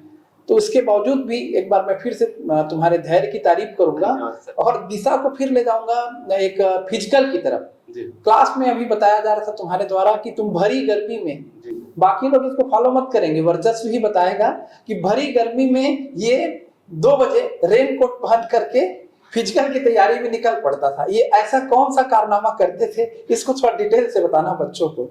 मैं सर वेट मेरा बॉडी क्या है, मेरा बॉडी टाइप में ऐसा है कि मैं कुछ भी खाता हूँ मेरा शरीर जल्दी फैटी हो जाता है, मैं बहुत जल्दी वेट गेन कर लेता हूँ। फिजिकल के समय जब मेंस हुआ तो पूरा 1 महीना हम पूरा मेंस पे दिए कि यार ये पढ़ना, और उसके पहले हमको ये पता नहीं था कि ऐसा कि एग्जाम मेंस होगा कि नहीं होगा। तब तक तो आप पीएससी प्री निकालने के बाद पूरा मेंस पे फोकस होते हैं, और फिर मेंस का जब होता है तो फिर आप पूरा डेडिकेट होकर तैयारी करते हैं, इस बार तो हो ही जाना है, करना ही चाहिए किसी भी हाल पे, क्या है कोई भी सर्कमस्टेंस रहे आप जूझते हैं। मेरे पास समय नहीं था ज्यादा, लेकिन मेरे को यह विश्वास था कि मैं अपना वेट कम कर सकता हूँ। अब ये जब भी बात फिजिकल की आती है, जो भी अभी ऐसा ही अभ्यर्थी ग्राउंड पे जा रहे हैं वो इस बात को ध्यान कर ले कि आपका शरीर किस टाइप का है। मैं जैसे बता रहा हूँ, मैं अपने ऊपर स्टडी किया, मेरे गुरुदेव जो इसमें रहे फिजिकल में श्री रविंद्र सर, मेरे वो भी मेरे फूफा जी लगते हैं, वो सेंट्रल यूनिवर्सिटी में रहे थे, अभी रिटायर हो चुके हैं। एक श्रीकांत पाड़ी सर इंडिया खेले हुए हैं, मैं वो कोच थे उनके अंडर में मैं ट्रेनिंग लिया। इसके बाद सर जब फिजिकल की तैयारी करना चालू किया तो मैं सुबह करीब 5:30 बजे उठ जाता था, 1 घंटा थोड़ा बहुत पढ़ के मैं ग्राउंड जाता था। 6 बजे मैं उस समय भी रेनकोट पहन के, और उस समय जब गर्मी मई और जून की, जब अप्रैल मई जून की जब गर्मी पड़ती है तो 6 बजे भी फिर 12 बजे का ही लगता है। मैं उस समय ग्राउंड चले जाता था, 4 घंटा मैं ग्राउंड में बिताता था। लेकिन ग्राउंड जाने से पहले मैं अपनी डाइट सही कर लेता था कि मेरे को प्रॉपर इलेक्ट्रोलाइट ले लेना है, केला खा लेना है, और उसके बाद मैं ग्राउंड जाता था। ग्राउंड में 4 घंटे तबियत से मेहनत करने के बाद मैं वापस घर आता था। फिर मैं अपने जो भी प्रोटीन में अपने बॉडी में इंटरी करना है, जैसे सोयाबीन हो गया, चना हो गया, भीगा चना हो गया, उसको मैं खाता था। हम लोग ब्राह्मण तो अंडा भी नहीं खा सकते, हम तो अलाउ भी नहीं, मैं खाता भी नहीं, तो जो भी था वो पूरा वेज का डाइट था। मैं ग्राउंड से आता था, फिर प्रॉपर रेस्ट लेता था 2 घंटा। मेरे को सोना है, भले नींद आए ना आए, लेकिन मैं रेस्ट लेता था कि मेरी बॉडी कैसे भी करके रिकवर हो जाए। 12 बजे से लेके फिर 2 बजे तक फिर कुछ पढ़ लिया। 2-2:30 बजे के बाद अपना माइंड सेट करता था, पहले ऐसे देख लेता था, बाप रे बहुत गर्मी है, बहुत लू चल रहा है, लेकिन जाना तो है वर्चस्व। मेरा विश्वास ही था कि मैं कर लूंगा करके, और मैं 3 बजे के आसपास अपने घर से निकलता था साइकिल में, रेनकोट पहन के। तो मेरे आसपास जो गाड़ी कार वाले रहते थे वो मैं रोक के देखते थे लड़का कर क्या रहा है करके। कुछ परिचय के भी मिलते थे, काहे की तैयारी कर रहे हो, असफल इतने बार हो गए रहे तो ऐसा ही की, अरे ऐसा ही साहब सिलेक्शन होने के बाद भूलना मत, ये ताना होता था। मेंस इतने बार फेल हुए, अब हल्ला तो ही जाता है, तो फिर प्री निकाल लिया, प्री का रिजल्ट आ जाता है आजकल, तो उस समय भी आ जा रहा था, तो तुम्हारा प्री निकल गया वर्चस्व, बहुत बहुत बधाई हो। ठीक है, मेंस यार पिछली बार तुम फेल हो गए थे, इस बार फेल मत होना, हार्ड लक। तो हाथ मिला है, तो जैसे सबके साथ होता है, तो सांत्वना भी दे रहे हैं, तो इतना ज्यादा चेहरे की चमक इससे ही बोल रहे बढ़ जाती थी। मैं जब यूपीएससी के इंटरव्यू से लौटा था, तो मेरे भी शहर में कुछ लोगों ने मुझको हाथ मिलाकर हार्ड लक कहा, पर उनके चेहरे की मुस्कुराहट छुपा ही नहीं छिप रही थी। बिल्कुल, ये है कि उनका ताना था, हमको भी समझ में आता था कि चलो यार ठीक है, तुम आज बोल रहे हो, मैं लेकिन सफल होकर तो दिखाऊंगा तुमको। और आज मैं सब इंस्पेक्टर में हो चुका हूं, तो आके बकायदा पहले ये इतना ही जाने कि कहाँ था, मेरे घर भी आते हैं, बकायदा मेरे पास नंबर भी है उनका, रोज का हो गया कि गुड मॉर्निंग उनका भी साना हो गया, जो बहुत ज्यादा इंट्रीम हो चुके थे मेरे लिए। तो आज उनसे बढ़िया संपर्क भी है, मैं भी उतने प्यार से व्यवहार में हूँ, मेरे अंदर भी उनके लिए कोई परिवर्तन नहीं है। लेकिन हाँ अच्छा है, आपको ऐसा कोई ताना देता है ना, तो वो मोटिवेशन है। आपको जब भी नींद आता रहे पढ़ते समय, या जब भी आप टूटे, तो उनको याद कर ले, यार ऐसा बोला था, ये सुनने के लायक इसलिए तो नहीं बना हूं मैं कुछ अच्छा करने के लिए बना हूं। आप सेल्फ मोटिवेट हो, हर बार बाहर मत खोजते रहे। मैं ये भी मतलब ये भी है कि कोई आके मोटिवेट कर देगा, कोई नहीं आएगा, ये जीवन आपका है, आप ही को संघर्ष करना है, और सेल्फ मोटिवेट होते रहे और आगे बढ़ते चले। Very good. अभी फिर से एसआई की वैकेंसी निकली हुई है। Yes sir. नए विद्यार्थी तैयारी कर रहे हैं, और उनके ये वीडियो लक्ष्य भी करके बनाया गया है। Yes sir. आप एकदम इत्मीनान से उनको फिजिकल से पहले जो माप तौल का, शारीरिक मतलब फिटनेस का जो परीक्षण होता है, माप तौल वगैरह, वेट लिया जाता है, हाइट लिया जाता है, वहां से शुरू करके वो कैसे इंटरव्यू तक पहुंच सकते हैं, ये सब बातें बताएं। फिर लास्ट में इंटरव्यू पर भी चर्चा करेंगे। बिल्कुल। सबसे पहले सब इंस्पेक्टर में फिजिकल मेजरमेंट होता है सर, उसमें आपका हाइट जैसे भी 168 सेंटीमीटर है, चेस्ट आपका 80 होना चाहिए, और अगर आप चेस्ट अप करते हैं मतलब पंप करते हैं, तो कम से कम 5 सेंटीमीटर आपका होना चाहिए मेल के लिए, फीमेल के लिए। उसके बाद आपका होता है फ्लैट फुट चेक, और एक समस्या होती है अभी नॉक नी की। बहुत लोगों को पता नहीं रहता नॉक नी क्या रहता है। नॉक नी क्या रहता है, अगर जिसका नी एकदम से ऐसे जुड़ रहे हैं उसको नॉक नी बोलते हैं। इतना अगर जुड़ रहे हैं, और कई बार होता है कि हमारा फैट वहां पे आ जाता है घुटनों के पास में, उसकी वजह से जुड़ता है, उसको नॉक नी नहीं बोलते। उसको दौड़ दौड़ के, स्क्वाट्स मार के ठीक किया जा सकता है, उसमें उतना ज्यादा परेशान होने की जरूरत नहीं है। तो पहला मेजरमेंट वैसे ही होता है नॉक नी। आप यूट्यूब में भी बहुत सारे ऐसे चैनल्स हैं जिसके माध्यम से आप नॉक नी हटा सकते हो, और जिसका एकदम बाई बर्थ नॉक नी है, वो तो चलने भी आपको समझ में आ जाएगी कि नॉक नी है वो करके। वो दौड़ेगा तो उसका पैर बाहर बाहर फेंकाता है, तो एक वो हो गया। एक ये समस्या होती है फिजिकल मैनेजमेंट से पहले, सबके मन में रहता है। उसके बाद फिर आते हैं हम लोग प्री के लिए। प्री का वही सिलेबस है जो पीएससी प्री का है। आप अगर इत्मीनान से अगर पीएससी प्री का भी तैयारी कर रहे हैं, तो कोई बड़ा बात नहीं है कि आप सब इंस्पेक्टर प्री निकाल दें, क्योंकि 20 गुना लेना है। आप आराम से 20 गुना आ सकते हैं अगर आपकी अच्छी तैयारी है, या ठीक ठाक तैयारी, तो भी आप कर सकते हैं। उसके बाद आता है मेंस में पहला पेपर है आपका लैंग्वेज का, दूसरा पेपर इंडिया जीएस का, तीसरा पेपर है सीसेट का। अगर आज से भी मैं तैयारी करना चालू करूं, अभी से भी, और मेरे को लक्षित करके तैयारी करना है, तो प्री का तैयारी में करते रहूं, साथ में सीसेट पकड़ लो, सीसेट का डेली अभ्यास करते रहूं। सर आपकी बुक है, मैं विनय कुमार पाठक जी की बुक है मेरे पास, लेकिन मैं उसको छूना मतलब मैं थोड़ा सा अवॉइड करता हूं, अनलेस मेंस ना हो, कि एक बार देख लेते हैं। आपकी जो बुक आती है उससे अगर कोई लड़का पढ़ दिया और उसको 2 से 3 बार रिवाइज कर लिया, मतलब 2 किताबें हैं। हाँ। एक तो प्री में मुस्कान पब्लिकेशन की हिंदी, और मेंस में पिकासो पब्लिकेशन। तो आपकी अगर कोई बुक पढ़ लेता है हिंदी के लिए, और आपकी क्लास को अटेंड कर लेता है, तो चीजें हिंदी के लिए मैं तो बोलता हूँ 75 क्वेश्चन में 60 क्वेश्चन मिनिमम वो सही करके आ जाएगा एग्जाम में, ऐसा ही मेंस में। और इंग्लिश की क्लास भी अगर है तो उसको भी आप देख सकते हैं। विनय कुमार पाठक जी की बुक भी छत्तीसगढ़ी लैंग्वेज में तो सर्वश्रेष्ठ ही है मेरी नजर में। हाँ। और हिंदी में भी वो बुक काफी अच्छी है। और एक बुक और मैं बताते रहता हूँ आपको, ये होगी सामने, वासुदेव नंदन प्रसाद जी की बुक है। तो ये सब चीजें हिंदी के लिए काफी है। सर ये बुक अच्छी है वासुदेव नंदन, लेकिन कोई पहली बार पढ़ेगा ना उसको बहुत ज्यादा क्लिष्ट लगेगी। और आपका क्लास अटेंड करने के बाद अगर आपकी बुक से पहले कोई पढ़ता है, तो सरलतम से कठिन की ओर जाना ज्यादा अच्छा है, और कठिन से सरल की ओर जाना बहुत कठिन हो जाता है। तो आपकी क्लास कोई पढ़ ले, तो हिंदी एक तो ऐसा सब्जेक्ट है कि थोड़ा टेक्निकल मेरे को लगता है। संधि समास अगर आप पढ़ लिया सही से, उसको कॉन्सेप्ट समझ में आ गए, तो फिर वो कभी गलत नहीं करेगा। और जिस तरीके से आपका हिंदी पढ़ाने का तरीका है, वो मैं क्या, मेरे जो पूर्वज भी आपसे पढ़े हैं ना, वो भी आज भी आपकी तारीफ करते हैं उस पद में पहुंचने के बाद भी, कि अगर हिंदी पढ़ना है सही से तो आपसे पढ़ लें। उसके बाद आप बुक जो भी बुक फॉलो करते हैं, ये अब आपकी इच्छा है। मैं तो ये बोलता हूँ आपसे पढ़ ली हिंदी, तो फिर आपकी इच्छा है कि वो क्या करना चाहते हैं, जिससे पढ़ना वो पढ़ ले। लेकिन मैं प्रीफर जो किया था, मैं वो बता रही कि मैं आपकी बुक को प्रीफर किया था। फिर ये मैं तैयारी करते रहा। उसके बाद आता है इंडिया जीएस का। तो इंडिया जीएस में मेरी इच्छा सर कि मैं पढ़ बहुत लिया जाए, और एक समय ऐसा हो गया था कि वही फैक्ट को कितना देखूं मैं। तो फिर आप मेरे को बताए थे वर्चस से काम कर, अनसॉल्व सॉल्व कर जितना हो सके। तो मैं एक दिन में अनसॉल्व सॉल्व करने, ये पीएससी प्री के लिए भी और इसके लिए भी, मैं अनसॉल्व पेपर को पकड़ता था और चुपचाप पढ़ना चालू। और आजकल तो यूट्यूब इसमें भी, मोबाइल स्मार्टफोन्स में भी आ गए एप्लीकेशंस कि आप सॉल्व करते चलो। तो मैं ट्रेन में बैठा हूँ, कहीं बैठा हूँ, खाने के लिए बैठा हूँ, वो इतना डेडिकेशन था कि मैं सवाल सॉल्व करते चलो, आपको ज्यादा पेज पलटाने की जरूरत नहीं है, आप बैठे बैठे। इसको नए विद्यार्थी हमेशा याद रखें, ऑब्जेक्टिव की तैयारी किए बिना आप कोई भी ऑब्जेक्टिव पैटर्न का पेपर नहीं निकाल सकते, और ऑब्जेक्टिव सही होने चाहिए, मतलब परीक्षाओं में आए हुए प्रश्न होने चाहिए इनको सॉल्व करते थे। मैं सर, आप बोले थे कि तू एक काम कर, तेरा पढ़ाई बहुत हो चुका है, कोई नया बुक पढ़ने की जरूरत नहीं है, तेरे पास जो है पर्याप्त है, तो अनसॉल्व लगाते जा, करते जा। तो उस समय से मैं चुपचाप बैठ के पलटाते जाता था। कुछ अनोखे क्वेश्चन आ जाते थे या कुछ ऐसा लगता था, हाँ वही क्वेश्चन सॉल्व करता था जो पेपर्स में पूछे हुए। मनगढ़ंत जो आजकल अन्य जगह चालू हो जाते हैं कि 1000 प्रश्न 2000 प्रश्न, उस टाइप का नहीं, जो आया हुआ है उसी को एनालिसिस कर, यार ये 4 ऑप्शन है, 4 ऑप्शन से और क्या क्वेश्चन बन सकते हैं। तो अब जब धीरे धीरे एक ही बुक को 2 बार 3 बार पढ़ोगे तो आपको समझ में आने लगता है कि हाँ ये ऐसा है और ये इस तरीके से इसको चीजें की जा सकती है। मेरे को इससे क्लैरिटी आने लगा। मेरा ऐसा ही मेंस में, जीएस में पास होने का सिर्फ यही था कि मेरे को चीजें ये समझ में आ गई थी कि ये 4 ऑप्शन में 3 ऑप्शन तो है ही नहीं।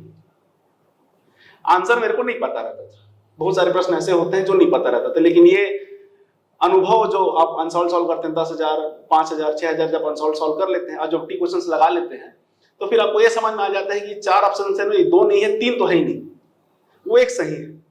फिर जब वो एक सही करके आंसर जब चेक करते हैं तो वो आपको खुशी मिलती है कि यार ये वो मेहनत था जो मेरे को आज परिणाम दे दिया। तो आप ऐसे एक क्वेश्चन करके आप अपना कट ऑफ क्लियर करते हैं और आप आगे बढ़ते हैं। सी सेट का ऐसा है कि जितना अभ्यास करें और लगातार अभ्यास करें। मेरे को एक चीज बताया था सर कि अगर अभ्यास नहीं करोगे तो आई हुई विद्या भी चले जाती है, तो अभ्यास बहुत जरूरी है। तो ये हो गया था मेरा पूरा कि मैं ये कैसे निकालूंगा, और बाकी आगे बढ़ते हैं। हाँ, आगे बढ़ सकते हैं। छत्तीसगढ़ की भी बड़ी भूमिका रहती है, छत्तीसगढ़ और संविधान। सी सेट तो मैथ्स रीजनिंग हो गया, साथ ही हिंदी तो लैंग्वेज है, रहता ही है। छत्तीसगढ़ और संविधान की तैयारी आपने कैसे की थी, इसको भी बच्चों को बता दें। मैं सर की क्लास, पटेल सर की क्लास में बैठा था, और सर की क्लास में बैठते थे तो अभी का नहीं पता, जब मैं बैठता था तो मेरे को, हम लोग को ये बोलते थे कि कोई भी बुक कॉपी टेबल पे नहीं रखेगा, आप सिर्फ सुने। तो श्रवण शक्ति बहुत ज्यादा बढ़ गई थी, और सर का से तो कांपते ही थे सबके सब। डर बने रहता था कि अगर कुछ बोले और कोई पूछे जवाब नहीं दिए तो सर से डांट भी खा सकते हैं। तो चुपचाप बैठ के बहुत सुनते थे। एक वो होता था, सर की क्लास जैसी ओवर हुई तो चुपचाप तुरंत नोट्स बना ली, फिर जाके मतलब एक रफ नोट्स बना लिए, फिर क्लास ओवर होने के बाद फिर एक बार आप सही से नोट्स बना लिए। तो आपका जो नोट्स होता है ना, वो मेन मेहनत रहती है। आज के समय मेरे पास सब बुक मांगने आते हैं, मैं बुक दे देता हूँ, लेकिन कोई नोट्स मांगता है तो मैं बोलता हूँ भाई जिसको फोटोकॉपी करा ले, मैं नोट्स नहीं दे सकता, ओरिजिनल कॉपी नहीं दी जाएगी, तोते की जान उसमें सुरक्षित रहते हैं। क्योंकि इतना बड़ा चीजों को आप एक तो वो छोटा कर लेते हैं, फिर आपके उसमें इनपुट लगे रहता है। वो नोट्स बहुत प्यारा है मेरे को आज भी, मैं वो देना नहीं चाहता किसी को, दिखा दूंगा फोटोकॉपी करा लो, लेकिन दूंगा नहीं कभी। बिल्कुल। कॉन्स्टिट्यूशन की तैयारी कैसे की आपने? कॉन्स्टिट्यूशन का सर बनवा देते थे नोट्स। सर का ये है कि पॉलिटी में उनका हाथ कोई नहीं पकड़ सकता, वो जो बता दिए, देखिए सर का हाथ कोई नहीं पकड़ सकता कि वो जो बता दिए इतना कर लो, और बुक में जाने जाओगे, ये लक्ष्मीकांत पढ़ने बैठ गया कोई नया लड़का शुरुआत में, तो वो भस्म हो जाएगा वहीं पे। नहीं, लक्ष्मीकांत जी की बुक नहीं, बुक अच्छी सर, लेकिन पढ़ने का, लक्ष्मीकांत जी, डी.डी. बसु, किताबों को हम पढ़ते हैं सर। बच्चों के लिए निश्चित रूप से क्या है, आप बोल सही रहे हैं, दीक्षित सर की किताबें या मेरी हिंदी की किताबें सहज सरल और बोधगम्य होती हैं। और आगे आपको मैं रोक दिया, बताइए। तो पहले चीजों समझ लें। पॉलिटी अगर आप डी.डी. बसु पकड़ लेंगे और लक्ष्मीकांत शुरुआत में ही पकड़ लेंगे, अनलेस आपको चीजें समझ भी नहीं है, तो किसी भी बुक को पढ़ने का एक तरीका होता है। एक तो आपको तरीका नहीं पता होगा तो आप लाइन बाय लाइन पढ़ेंगे, और वर्डिंग्स में आप कंफ्यूज हो जाएंगे। पॉलिटी कैसे शब्दावली है, जब तक आप समझोगे नहीं तब तक उसको आप अनुभव नहीं कर सकते कि वो कहना क्या चाह रहे हैं। बिल्कुल। तो अगर आप क्लास ले लेते हैं, समझ लेते हैं चीजों को, उसके बाद आप पॉलिटी पढ़ें, डी.डी. बसु पढ़ें, या सीधा संविधान का पुस्तक उठा के पढ़ लें, तो आपको चीजें समझ में आना चालू हो जाएगी। अनलेस फिर पॉलिटी में ऐसा घुसना मुश्किल है। इतिहास का भी वैसे है सर, इतिहास तो मैं आप ही से पढ़ूं। इतिहास में अगर कोई बुक उठा के पढ़ता है तो इतनी कोई भी बुक पकड़ ले इतनी मोटी छापते हैं, और कंटेंट इतिहास का इंडियन हिस्ट्री का इतना ज्यादा है कि आप बिना किसी गाइडेंस के अगर वहां गए तो आप समुद्र में फंस जाएंगे, आपको नैया पार नहीं लग सकती। हाँ, लेकिन वही पता चल जाएगी कि कितना पढ़ना है कितना छोड़ना है। सिविल सर्विसेज में ये ज्यादा इंपॉर्टेंट हो जाता है कि आप कितना छोड़े या क्या नहीं पढ़ना है। अगर वो आपको पता लग गया और ये पता लग गया कि क्या पढ़ना है तो आपका पेपर निकलना बहुत आसान हो गया। मैं प्री में फेल इसीलिए हुआ था बहुत बार कि मेरे को पता नहीं था कि क्या पढ़ना है। मैं हर वो चीज पढ़ लेता था बुक की और हर वो चीज अंडरलाइन कर लेता था जो मेरे को अपने स्वभाव के अनुसार आकर्षक लगता था कि यार ये भी तो पूछ सकता है करके। तो फिर आप वो एक होता है ना कि ताजमहल में कितने मजदूर लगे, फिर आप वो भी पढ़ ले, क्या पता पूछ दे। हर बुक में डाटा अलग अलग आ रहा है तो फिर आपसे आगे पूछ रहे हैं सर कितने मजदूर लगे थे, बता देंगे कि ताजमहल में इसके इंजीनियर। मेरे कई बच्चों को याद आता है पानीपत की लड़ाई में ये दाएं और खड़े थे ये बाएं और खड़े थे, ऐसा भी एक विद्यार्थी सूची याद कर लिया। और आप शुरुआत में तैयारी करते हैं, आप इतना कॉन्शियस रहते हैं, आप गोल ओरिएंटेड इतना होते हैं कि आपको लगता है कुछ ना छूटे। तो कुछ ना छूटे के चक्कर में आप फिर फेल हो जाते हैं। बिल्कुल, ये तो है। किसी भी सब्जेक्ट से संबंधित आप और भी कुछ बच्चों को बताना चाहते हो तो तैयारी के बारे में बता सकते हैं, फिर फिजिकल की तरफ हम अपना ध्यान ले जाएंगे। अब ये हो सर, इंडियन ज्योग्राफी भी सर से पढ़ा था, तो इंडियन ज्योग्राफी भी इतना ज्यादा मस्तिष्क में मैप जो उनका बताने का तरीका रहता था, ऐसा हो गया था कि हाँ अब पता है कि कहाँ जाना है, क्या हो रहा है, कैसे हो रहा है। और आपको सवाल भी आता था, कुछ ऐसे प्रश्न भी आ जाते थे तो वो शब्द पकड़ना सिखाते कि अगर इस टाइप का कुछ टर्म आ रहा है तो हो सकता है वो साउथ का हो, तो कोल कहाँ मिल रहा है, आयरन और कहाँ मिल रहा है, इस तरीके से भी हम रिलेट करके जा सकते थे उस तरफ करके। तो यह है कि मैं तो अभी बोलूँ पढ़ लिए तो रिवाइज बहुत जरूरी है। अच्छा आपको लग रहा है कि रिवीजन बहुत ज्यादा हो जा रहा है तो ऑब्जेक्टिव क्वेश्चन पे आ जाइए, और हर बार अपने आप को मॉक इंटरव्यू या मॉक टेस्ट दिलाते दिलाते चेक करते रहे कि हम कितने पानी में हैं, आप चलते रहे उस तरीके से। फिजिकल के बारे में बच्चों को बताएं, एसआई में फिजिकल को लेकर के भी एक रणनीति तो होनी चाहिए।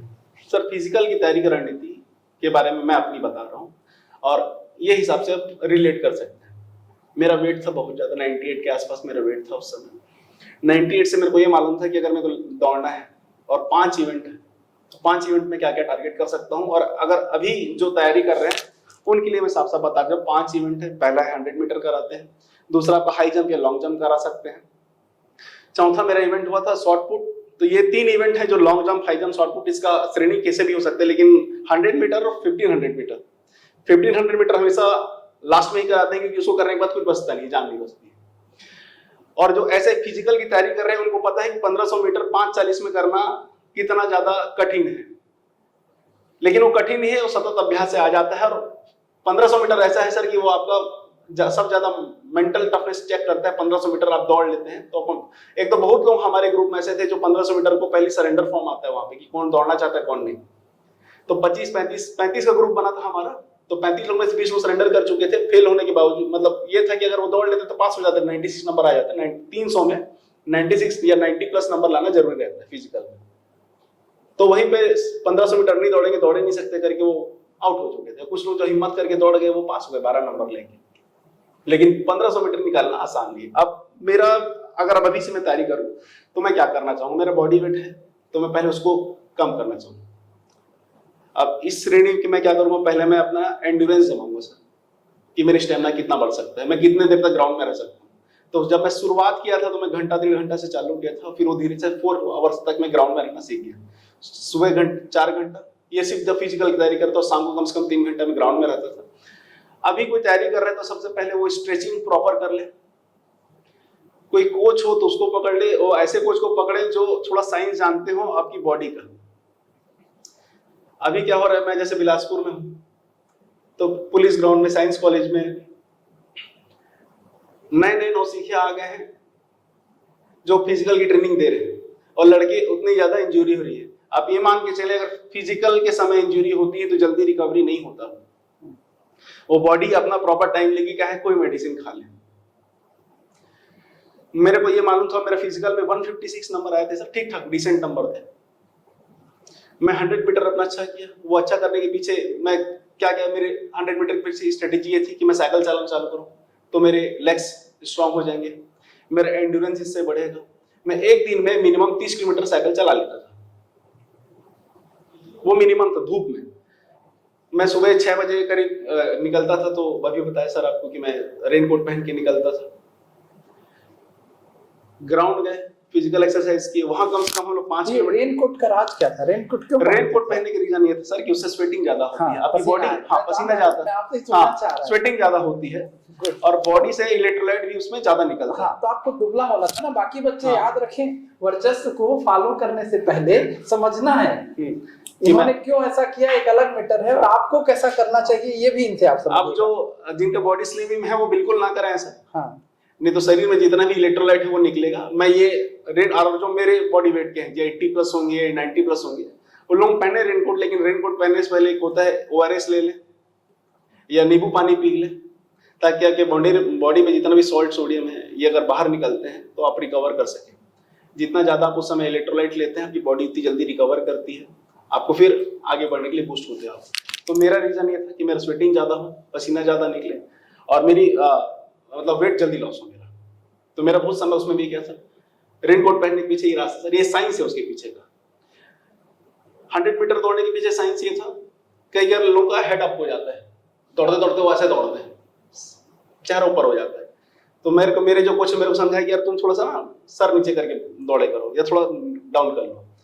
100 मीटर में बोले थे कि 100 मीटर नहीं दौड़ना है, तुमको 110 मीटर दौड़ना है और प्राण लगाओ 110 मीटर। 110 मीटर दौड़ोगे तो आपका स्पीड सही रहेगा। 100 मीटर दौड़ने के पहले 100 मीटर का भी एक साइंस होता है सर। आप दौड़ रहे हैं, शुरुआत चालू किए तो आप, एक होता है कि आप स्टार्ट किए तो आप बहुत तेजी से दौड़ना चालू करते हैं, फिर एक समय में होता है आप उसको मेंटेन करते हैं स्पीड को, एक होता है स्लो डाउन करना आखिरी जाते समय। तो स्लो डाउन क्या है, सामने दिखते रहते हैं कि अब 10 मीटर तो बचा है तो थोड़ा धीरे कर लेते हैं, तो वो धीरे नहीं करना है, वो आपको 110 मीटर देखना है, वो 110 मीटर तक अपने आप को अपना। वेरी गुड, विद्यार्थियों के लिए बहुत बड़ा सपोर्ट सिस्टम है जो आप बता रहे हैं। तो 110 मीटर दौड़ना है, तो मैं 110 मीटर का टारगेट लिया। बहुत लोग मेरे ऐसे थे जो 90 मीटर में पहुंच तो गए हैं, दिखा थे वाले हिसाब था उनका, तो वो देखने के चक्कर, लेकिन टाइम तो जा रहा है सर आपका। अगर आप मिली सेकंड में भी आप कम हुए तो आपका तो नंबर कम हो गया। तो ये उसका साइंस था कि आप ले स्टार्टअप ले, स्टार्ट करने के बाद आप वो पेस मेंटेन करें और पेस तब तक मेंटेन करते रहे जब तक आपका 110 मीटर कंप्लीट ना हो, जब आपको दिखते रहे कि वो उसके आगे निकलना है। तो हम कोटा स्टेडियम में रायपुर में हमारा फिजिकल हुआ था, तो मैं वही टारगेट लेके दौड़ा था। 100 मीटर जब भी दौड़ते हैं तो क्लैप होता है, आपको उस समय इतना ज्यादा फोकस और कॉन्सेंट्रेटेड होना है कि वो जैसे ही क्लैप किया आपको सट से बूस्ट अप लेना है। तो इसका होता है सर अभ्यास। जनरली क्या होता है, हमारे यहाँ सब जगह ग्राउंड में क्लैप नहीं करवाते या सीट विसिल नहीं बजाते, तो इससे क्या है ना, अभ्यास नहीं हो पाता कि वो क्लैप करेगा दौड़। कई बार होता है क्लैप मारा उसके बाद हम लोग दौड़ना स्टार्ट करते हैं तो आपका 1 सेकंड वही कम हो जाता है। और इसमें समय है कि 12 सेकंड 12.5 सेकंड के अंदर आप करते हैं तो आपको 60 से 60 मिलता है, 13.50 के अंदर करते हैं 48 मिलता है, और ऐसे करके उसमें टाइम डिस्ट्रीब्यूशन है। तो आप कोशिश करें कि 12.5 सेकंड के अंदर हो जाए, आसानी से हो सकता है 100 मीटर जिसमें आप 48 to 60 नंबर आराम से। मेरे 48 नंबर उसमें आए थे, मेरा 12.91 सेकंड्स मेरा था उसमें 100 मीटर में। और मेरे से एक यही चूक हुई थी कि वो क्लैप का मेरा था कि मैं थोड़ा सा वो डिस्टर्ब हुआ था कि क्लैप हो रहा है, कि कैसे क्लैप होगा, क्या होगा। तो आप वो काउंट पे रहे और अपने से पहले देख लें कि सामने वाला क्लैप का टाइमिंग क्या है। तो फ्लैप करता है, क्लैप करता है, तो 1 2 3 आप उसमें अपना रिदम जमा लें और उसके बाद आप दौड़ना चालू करें तो आपका 1 सेकंड बच सकता है। उसके बाद हुआ सर हमारा हाई जंप। मेरा बॉडी वेट ज्यादा था तो एक क्रॉस लेग होता है दौड़ करना और एक होता है बेली जंप। तो मैं बेली जंप करता था जिसमें आप पूरा बॉडी को ऐसे करके रोल करते हैं उस पे। हाई जंप में भी 60 में 60 नंबर आ सकता है। आप फिट हैं, टेक्निक है, अभ्यास करेंगे आ जाएगा। तो आपका उसमें क्या क्या सही होना चाहिए, आपका लेग स्ट्रॉन्ग होना चाहिए। तो लेग स्ट्रॉन्ग होने के लिए मैं वही साइकिल चलाया, स्क्वाट्स मारा, ये मेरे थे। तो वो मेरे को फायदा किया हाई जंप पे भी। और ये स्ट्रेटेजी मेरी ये थी, मैं बेसिक्स में था, टेक्निक में बहुत बाद में सीखा, लेकिन जो मेरे को सिखाना चालू किए थे, जो मेरे को बताना चालू किए थे, वो बोले कि पहले अपना फिजिकल सही, अपना बॉडी सही कर लो। ये सब टेक्निक का खेल है, तुम टेक्निक सीख जाओगे। कोई लड़का अगर उसका फिटनेस सही है, आज के डेट में भी अगर किसी का फिटनेस सही है, अपने बॉडी वेट के अंदर में है, तो उसको फिजिकल निकालना बहुत आसान है। वो कुछ कुछ टेक्निक से छोटे छोटे जो आप कर सकते हो, आप बस बसरते हैं क्या फिट रहे। लॉन्ग जंप का अभ्यास आप करते हैं। लॉन्ग जंप में हमेशा, लॉन्ग जंप में सब ज्यादा फाउल होता है।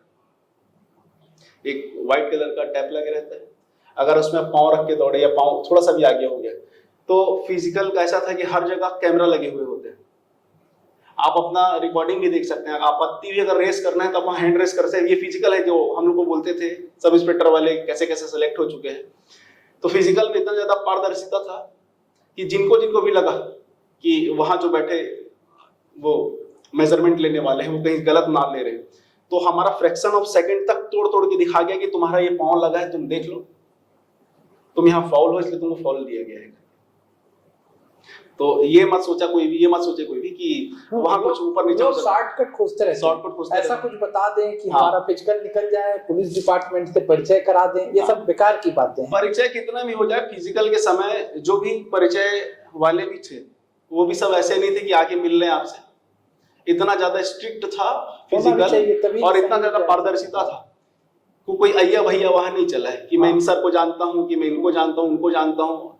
अब मेरे परिचय सर आपसे हर कोई परिचय में, हम लोग ऐसा कुछ मतलब हम लोग ऐसा कुछ भी नहीं करते कि ऐसा भी नहीं था कि मैं सर को बोल दूं सर कुछ हो जाए, या यहाँ से भी ऐसा कभी ऐसा कुछ ही नहीं हुआ कि आपको शॉर्टकट में कोई मदद मिल जाए, ऐसा कभी नहीं हुआ। ये हमेशा मैं इसलिए इस मुद्दे को उठा रहा हूँ कि विद्यार्थियों के मन से सारा भ्रम दूर हो जाए। जी सर। गलत चीजें ये नहीं कहते कि आपको मंजिल तक नहीं ले जाएंगी, कभी कभार ले भी जाती होंगी, आज का कलयुग का जमाना है, पर उनका अंजाम क्या होता है ये भी आप सब देख रहे हैं। यानी अच्छाई और बुराई के बीच संघर्ष चलता रहेगा। एक अच्छे व्यक्ति को, एक सच्चे व्यक्ति को, एक मेहनती व्यक्ति को कभी भी अपना रास्ता नहीं बदलना चाहिए। सफलता का कोई शॉर्टकट नहीं होता। हम दोनों की चर्चा का उद्देश्य ही यही है, ईमानदारी और मेहनत, यही आपको निश्चित रूप से लॉन्ग टर्म में सक्सेस देगी। शॉर्ट टर्म सक्सेस का रास्ता खोजना ये उचित कभी नहीं कहा जा सकता।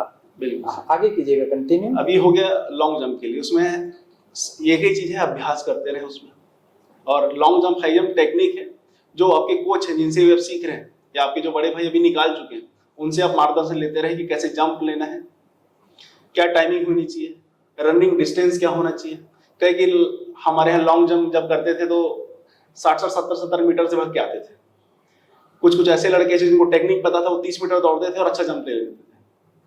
तो आप अपने लेग्स, कौन से लेग जंप भी होता है, कॉन्सेप्ट है इसमें कि आपका कौन सा लेग स्ट्रांग है, कौन सा लेग आपका वीक है, आप कौन से लेग से जंप लेंगे, फिर आप उस पर मेहनत करें, उस लेग पे मेहनत करें कि मैं इसी जंप से ही, इसी पैर से ही जंप लूंगा और इतने समय मैंने टैप होना है। आपके अंदर में काउंटिंग चलती है, 30 मीटर चलते हैं आप, तो आप दौड़ते हैं, फिर आप काउंट करते हैं कि अब मेरे यही लेग आएगा, क्योंकि आप जब दौड़ते हैं तो आपको ये, अगर आप प्रैक्टिस नहीं है तो मैं ये नहीं, आप यही दरवाजे से बाहर निकले, कौन सा पैर बाहर निकालेंगे आपको पता नहीं, आप रैंडम निकाल लेंगे। लेकिन लॉन्ग जंप में अगर आप ऐसा करेंगे तो या तो फाउल होगा या तो आपका जंप अच्छा नहीं होगा।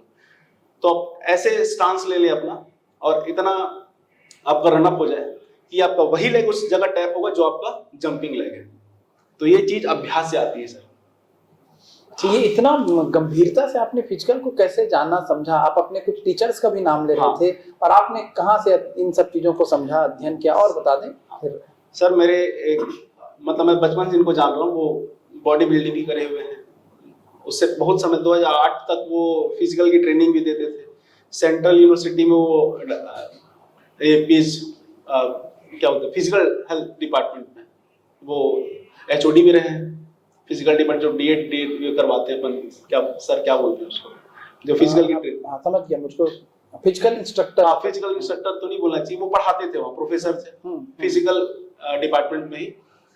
और उनसे मेरा, उनका नाम है मिस्टर रविंद्र मिश्रा सर, और एक है श्रीकांत पाड़ी सर। ये तो इंडिया खेले हुए हैं और इनका ब्रॉन्ज मेडल भी है इंडिया में। तो मैं उनके अंडर में ट्रेनिंग करते रहता था।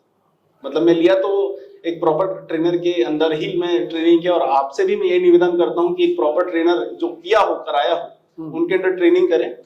मैं ऐसे सर बहुत से योग्य, अपने से ज्यादा योग्य लोगों को जानता हूँ जो अंत समय में, फिजिकल के समय में अपने आप को इतना ज्यादा स्ट्रेस आउट कर लिए कि उनको इंजरी हो गई। और एंड फिजिकल के पहले आप कितना भी पेन किलर खा लें, अगर आप इंजर्ड हो तो फिर आप वो परफॉर्म नहीं कर पाते जो आप एक्चुअल नेचुरल बॉडी में कर सकते हैं। एक इवेंट और होता है sir, short put. Short put में ये बोलते हैं कि आप जितना हो सके, मैं बहुत सिंपल चीज बता रहा हूँ जिसमें 60 में 60 नंबर आपके आराम से आ जाए। शॉर्ट पुट इतना आसान इवेंट होता है। आज से भी कोई लड़का डिप्स मारना चालू कर ले, धीरे धीरे 15-20 ऐसे 2-3 सेट लगा ले।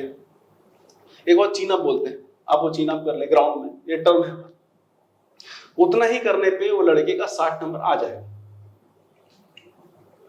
गोला फेंक होता है, आप 9 मीटर पार फेंके, आपका हो जाएगा।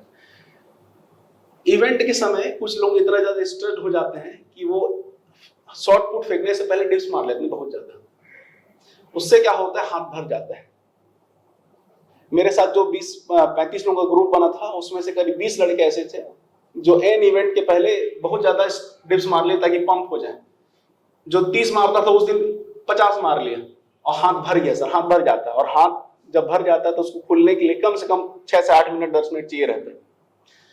उस समय उनको जो गोला रहता है वो इतना ज्यादा हैवी लगने लगा कि वो फेंके तो गोला के अंदर गिरे, और जब वो नॉर्मल फेंक देते थे तो 7 मीटर 8 मीटर तक वो फेंक सकते थे, लेकिन उसमें वो गलती करके वो 0 नंबर ले। मैं भी किया था वहां डिप्स, लेकिन मैं सिर्फ अपने आप को वार्म अप करने के लिए किया था।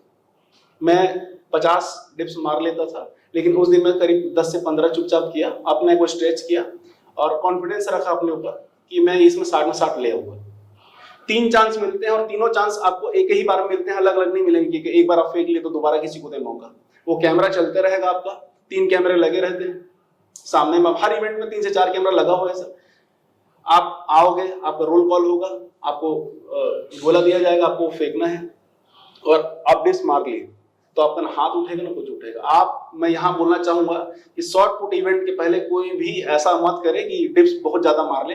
वार्म अप के लिए 5 से 6 मार ले ताकि हाथ हल्का सा खुल जाए, उसके बाद आप उसको मारना है, उसके बाद वो हरकत मत करे। वहां पे मेरा शॉर्ट पुट में 60 में 60 नंबर आया था और मेरे को मालूम था इसमें मैं ले आऊंगा। उस दिन मैं 10.5 मीटर फेंक दिया था। क्यों फेंक दिया? क्योंकि मैं कॉन्फिडेंट था, मैं हल्का सा अपना हाथ खुल चुका था। जनरली मैं 11 तक फेंक सकता था, उस दिन मैं 10.5 फेंका, 60 में 60 मिला।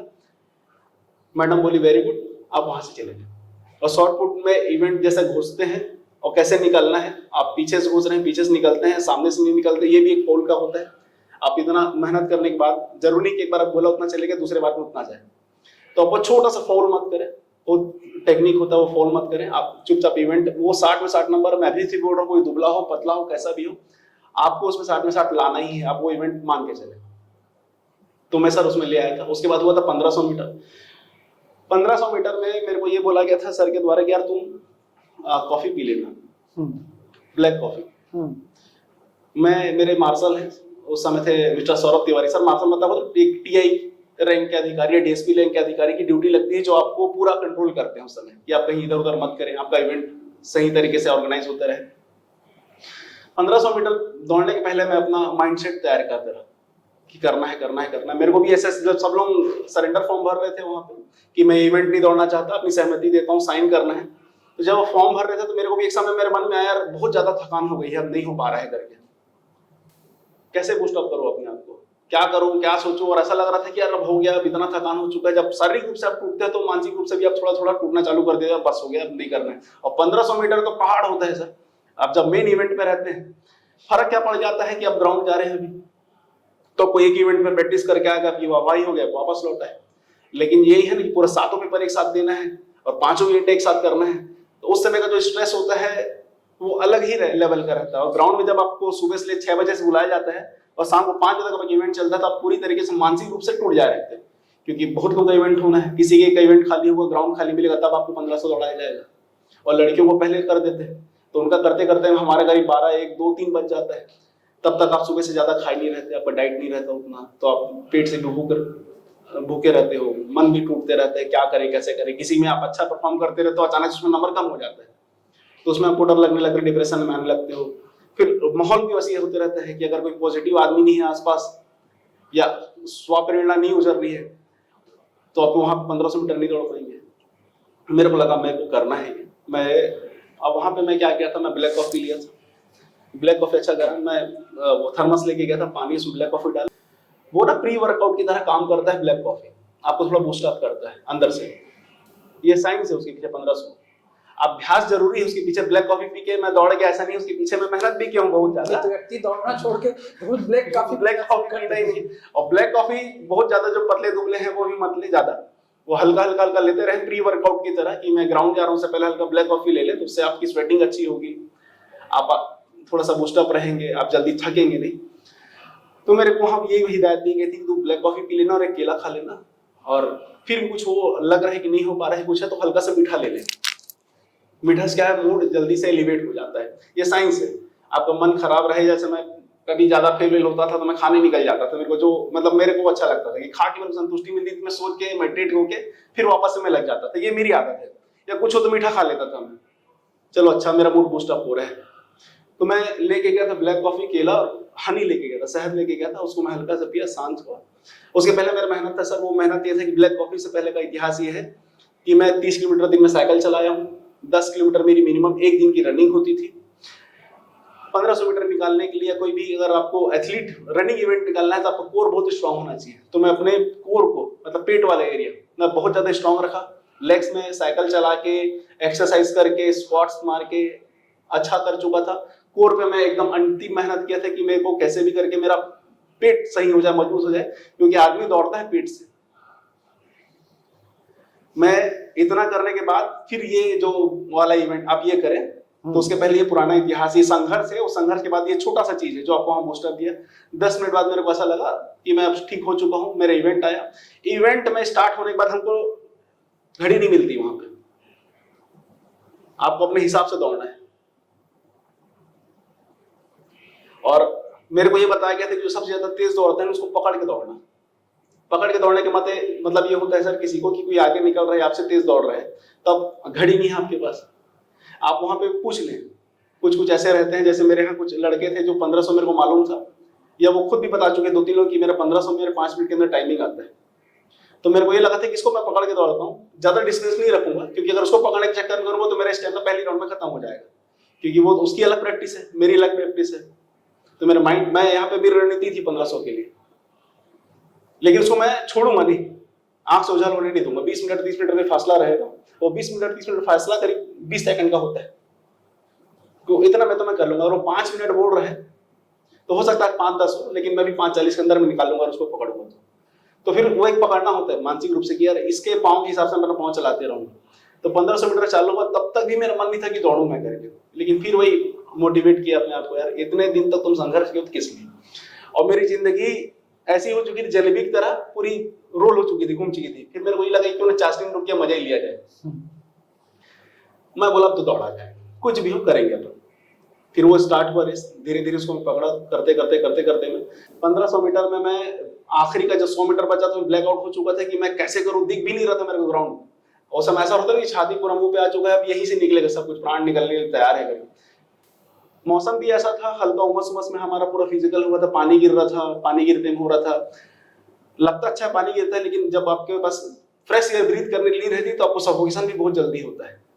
तो वो भी तैयारी आप करके रखें कि अगर 1500 मीटर दौड़ रहे हैं तो अभी से ही प्रयास कर ले। जैसे मैं साफा बांध लेता था, कई बार साफा बांधता था मैं सिर्फ 1 से 1.5 मिनट के लिए, ताकि मैं उसमें भी हो सकूं कि जब बरसात की गर्मी होती है, जब हवा नहीं चलता, उमस होते रहता है, तब जब आप लॉन्ग रनिंग करते हैं तो सांस लेने में परेशानी होती है। आपका बॉडी से जो पसीना निकल रहा है और बाहर का जो आबोहवा है उसमें इलेक्ट्रोलाइट बहुत जल्दी लॉस होते हैं और बॉडी जल्दी सूखती नहीं है। अगर बॉडी सूख रही है जल्दी और पसीना निकल रहा है, तब तो अब जल्दी आपकी बॉडी ब्रीदेबल हो जाएगी। लेकिन उस समय का मौसम ऐसा रहता है कि आप नहीं कर पाते। ये वो सब जुलाई के समय का बात है। तो मेरी रणनीति थी कि मैं साफा भी बांध सकता हूँ, रेनकोट से मैं अभ्यास कर ही चुका था, इवेंट के पहले ब्लैक कॉफी ले चुका था। जब पूरा इवेंट होना खत्म हुआ तो मेरे पर कोई विश्वास नहीं कर रहा था कि 1500 दौड़ भी पाएगा। चल तू दौड़ रहा है हिसाब से। जब आया 5:36 मेरा टाइम था, जो मेरे मार्शल थे और जो भाई हमारे डीएसपी साहब थे वो आके, मैं पूरा पसीना था, वर्चस्व तुम्हारा ही नाम है। हाँ, मैं पूछा सर कितना है, वो गया, मेरे को लग रहा था क्योंकि घड़ी तो था नहीं, कितने में रुके, कितने में क्या करें।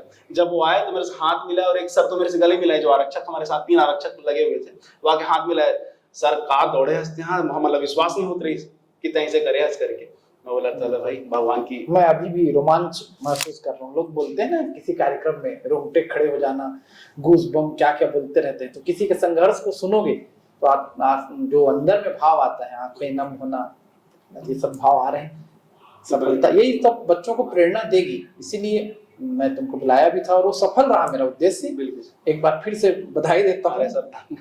कुछ बातें मैं और करूंगा, एक तो छोटी छोटी। एक तो तुम्हारा नाम अच्छा लगता है, वर्चस्व, एक भाई का नाम सर्वस्व। Yes sir. तो ऐसा मुद्दा हटा देते हैं, बहुत देर तो हमने फिजिकल प्री मेंस सब बात कर ली। ये नामकरण का कुछ लॉजिक जानते हैं क्या? घर परिवार में कुछ चर्चा होती है? माता पिताजी को ये था कि नाम रखना है। मेरे से मेरा छोटा भाई 8 साल छोटा है, तो था कि वर्चस्व एक आया नाम कहीं से कि इसको रखा जा सकता है, तो बड़ा यूनिक सा लगा। माँ पिताजी को बोले चलो रख देते हैं ये नाम लिखने के पीछे। लेकिन फिर बाद में मेरे को परेशानी हुई, वो स्कूल में जब नाम लिखवाते थे तो वर्चस्व उपाध्याय इतना बड़ा नाम हो, मैं अपने नाम रखने में मेरे को बहुत परेशानी होती थी। खैर अब अच्छा लगता है, कोई आज के समय सब तारीफ करने की नाम अच्छा है। इंटरव्यू में सर पहला क्वेश्चन मेरा यही था, मुझको अंदाजा था। हाँ, बोला भी, आप बताए भी थे कि तुम्हारा ना इंटरव्यू वर्चस्व तुम्हारे नाम से चालू होगा।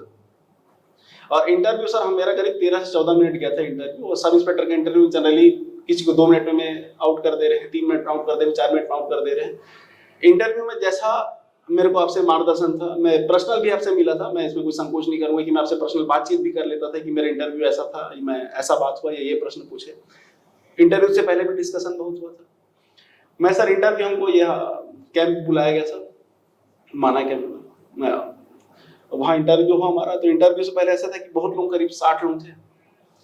एक बैच का निकल चुका था, सेकंड बैच चल रहा था। हमारा समय सुबह से हम आए हुए थे 8 बजे से, रिपोर्टिंग टाइम 12 बजे था। रायपुर तो पहुंच चुके थे, करेंगे तो वहीं आसपास घूम रहे थे। 12 बजे एंट्री हुई, शाम को 6:30-7 बजे हमारा इंटरव्यू हुआ। तब फिर वहीं, अब कोई जा रहा है तो एक तो चीज में बोलूंगा, कोई इंटरव्यू देके जाता है उसे प्रश्न पूछना बंद कर, क्योंकि जरूरी नहीं है कि वो जो प्रश्न आपसे कर रहा है वही प्रश्न हमसे भी कर ले। लेकिन जिज्ञासा वो सब पूछते थे। अब वो पूछते थे तो वो हिसाब से वो मैनिपुलेट होते थे, अगर ये पूछा तो ये उत्तर दूंगा। इंटरव्यूअर के पास और इतने ज्यादा एक्सपीरियंस लोग बैठे रहते हैं कि जरूरी आपसे वही सवाल पूछ लिए तो ठीक है, नहीं पूछ पाए तो फिर आप कैसे करोगे? या मेरे से तो भाई आप वो सवाल के इंतजार में रहोगे, आपका माइंड वैसा बने रहेगा, आप वो सवाल के पीछे भागते रहोगे कि ये सवाल पूछा तो मस्त जवाब दूंगा, सब तैयार करके बैठा हुआ हूँ। और जो नेचुरली आप जो फ्लो में बोल सकते हैं वो इंटरव्यू फिर बोल नहीं पाते आप। मैं इंटरव्यू से पहले सर वहीं बैठे बैठे कुर्सी में ना थोड़ा सा टेक के सो लिया था। तो सब बात कर रहे हैं, कोई बुक पलटा रहा है, कोई कुछ कर रहा है, मेरे को मालूम है मैं जाऊंगा, जो पूछेंगे या तो बनता है, या तो हाँ होगा या तो ना होगा। ज्यादा यूनिक बनने की कोशिश नहीं कर रहा। मैं वहाँ आधा घंटा चुपचाप सो गया था। सब फिर वहाँ भी वही, अरे इंटरव्यू है, सो रहा है। मैं रिलैक्स होकर सो चुका था। थोड़ा सा आधा घंटा का नैप ही बोलते हैं, बैठे बैठे नैप ले लिया, मेडिटेट कर लिया। उसके बाद मेरे इंटरव्यू में तो मैं कॉन्फिडेंट था, किसी से कुछ बात नहीं किया, जो निकल रहे हैं वो चुपचाप जाए। इंटरव्यू भी ऐसा है कि आप जाते हैं, आपका नाम का एंट्री होता है, कितने बजे घुसे और इंटरव्यू कितने बजे निकले, वो सिस्टम चलता है। 5 मेरे पैनल बैठे हुए थे। भर्ती बोर्ड के अध्यक्ष भी थे, mister Vivekananda Sinha sir, Ajay Yadav sir थे, मैडम कुर्रे मैडम थी, और SP sir mister Lal sir भी थे। और एक से मैं परिचित नहीं था, कोई डॉक्टर थे, साइकिलिस्ट टाइप के लग रहे थे, वो बैठे हुए थे। 5 लोग जैसा पैनल बैठा हुआ था। मैं घुसा हूँ, पहले मेरे को पूरा ऊपर से नीचे देखे। मैं जैसा बताया था और शांत रहना, कामनेस नहीं भूलना है। मैं काम था कि ये जो पूछेंगे तो पता होगा तो नहीं पता होगा, एक तो सबसे अच्छा शब्द मालूम है सॉरी बोलना है करके, कुछ नहीं समझ में आ रहा है तो।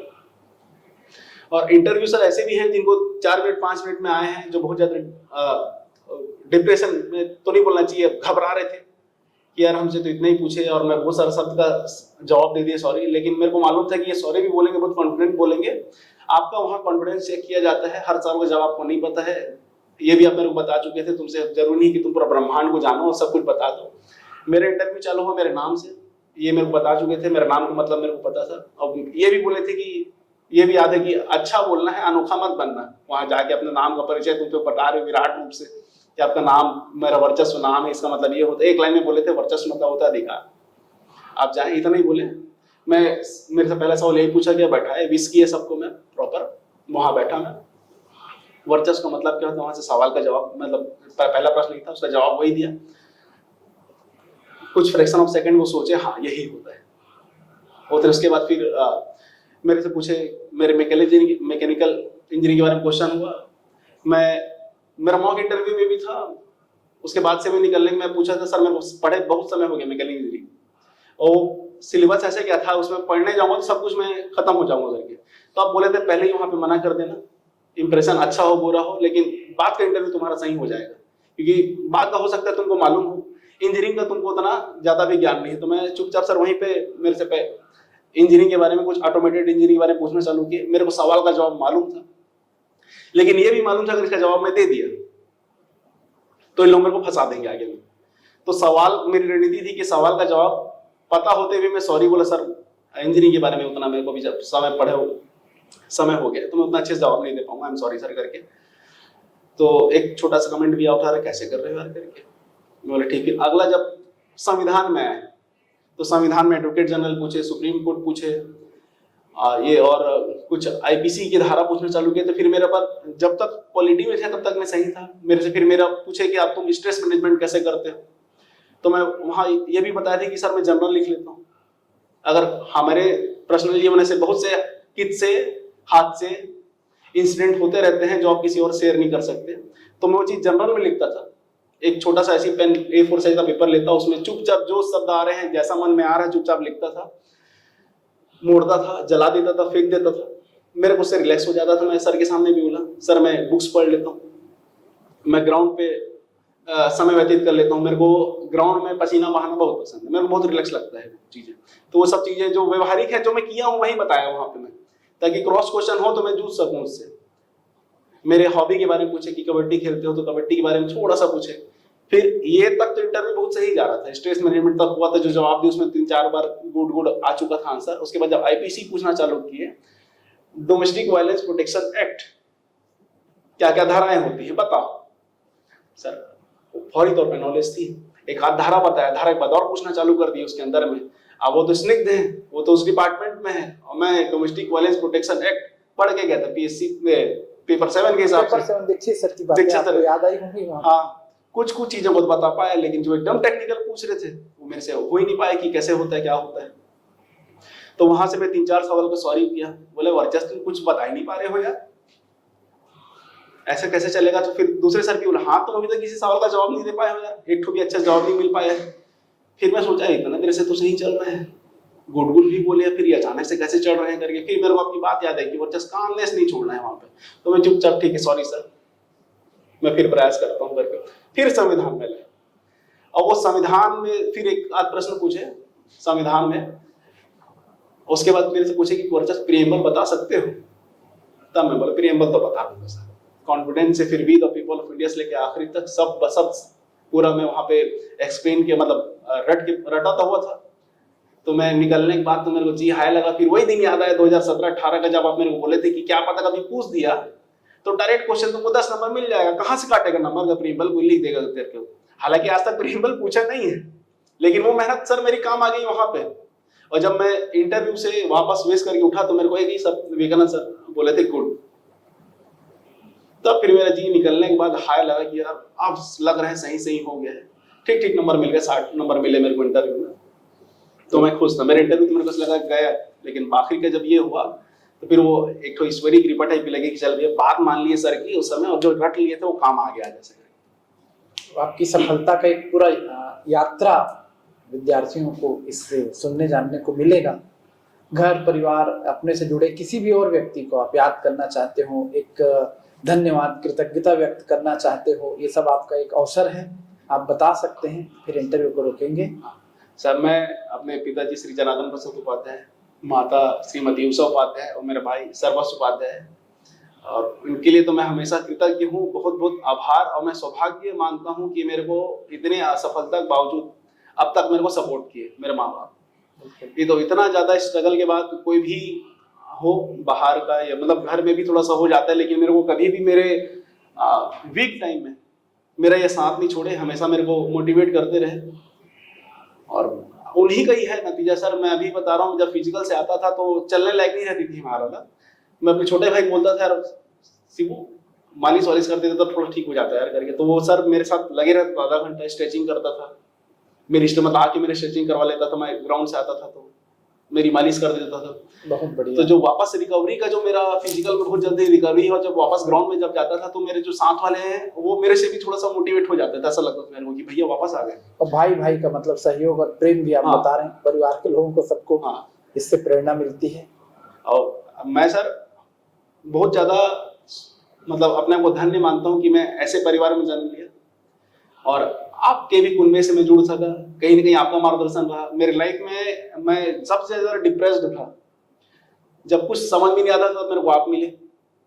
और जब मेन भगवान कहीं ना कहीं से आप अगर मेहनत करते हैं तो ऊपर वाले भी आपको देखता है, ऐसा मेरे को लगता है सर। आपके सामने ऐसा कोई व्यक्ति अचानक से प्रकट प्रकट हो जाता है जो आपको मदद कर देता है आगे करने के लिए, बशर्ते आप समझें और उसकी बात मानें। मैं जब आपकी बात मानना चालू हुआ तो मेरे जीवन में परिवर्तन धीरे ही सही, सनक सही, लेकिन आज परिवर्तन हो। और आज मैं आपके समक्ष इस जगह बैठा हूं कि मैं आप को बता पा रहा हूं कि भाई ये लड़का सेलेक्ट हुआ है। तो मैं तो बहुत बहुत धन्य हूं सर, और आपका भी बहुत बहुत धन्यवाद सर। वर्चस्व को भी धन्यवाद। इतनी सफाई से लोगों में, अभी क्लासरूम में वर्चस्व कह रहा था कि विनम्रता आपके अंदर बढ़नी चाहिए, और हमारे चैनल का मैं नाम भी रखा हूँ विद्या ददाति विनयम। यदि हम में विनम्रता आएगी तभी हमारी विद्या सार्थक है। तो आप सफलता के बाद भी इतने विनम्र हैं, इतने आप जमीन से जुड़े हुए व्यक्ति हैं, तो आपसे बात करके हमेशा अच्छा लगता था, अभी भी लग रहा है। आपसे हम जो वार्ता हुई है वो निश्चित ही लोगों के जीवन में सार्थकता का संदेश लाएगी, लोगों को प्रेरित करेगी। इन्हीं शुभकामनाओं के साथ एक बार फिर से बहुत बहुत बधाई, और जीवन के मोड़ पर मुलाकात तो होती रहेगी। धन्यवाद वर्चस्व। पूरे पटेल ट्यूटोरियल परिवार की तरफ से आपको बधाई, धन्यवाद।